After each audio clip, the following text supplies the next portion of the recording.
Top చిన్న పిల్లలకి మీరు చాలా సింపుల్‌గా అయితేనే స్టిచ్చింగ్ చేసుకోవచ్చు. మీకు ఓన్లీ ఈ క్లాత్ వచ్చేసి 1 ½ మీటర్ పడుతుంది. మీరు ఈ వీడియో ఫుల్ చూడండి. మీకు క్లారిటీగా అయితే తెలుస్తుందనమాట. కింది సైడ్ ఫుల్ వీడియో కావాలంటే మీరు వీడియోలోకి వచ్చేయండి. మీరు ఫుల్ ఫ్రాక్ ఇలా స్టిచ్చింగ్ చేసుకోవచ్చు. ఓన్లీ 20 మినిట్స్‌లో అయితే మీరు స్టిచ్చింగ్ చేసుకోవచ్చు. స్టిచ్చింగ్ చేసుకున్న తర్వాత ఇలా రివర్స్ తీసుకునేసేయండి క్లాత్‌ని. మీకు లాస్ట్‌లో తెలుస్తుంది చూడండి వీడియో మొత్తము. ఇలా స్టిచ్చింగ్ చేసిన తర్వాత మీకు లోపల సైడు స్టిచెస్ కనిపించవనమాట.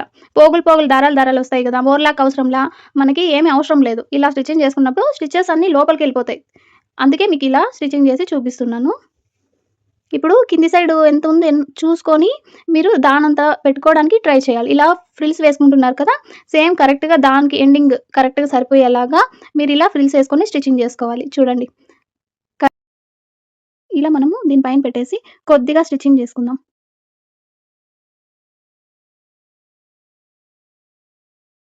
రఫ్ చేసుకోండి. మీకప్పుడే తొందరగా ఊడిపోకుండా బావుంటుంది. బాగా స్ట్రాంగ్‌గా రఫ్ చేయండి. ఇప్పుడు బటనొచ్చేసి డ్రెస్ కలర్ అనమాట. ఇది ఇక్కడ యాడ్ చేస్తున్నాను. లుక్ చాలా బావుంది కదండీ ఇప్పుడు. మనం సింపుల్‌గా అయితే ఇంకా బటన్ ఇచ్చి ఇది డిజైన్‌గా అయితే ఫ్లవర్ పెట్టాము.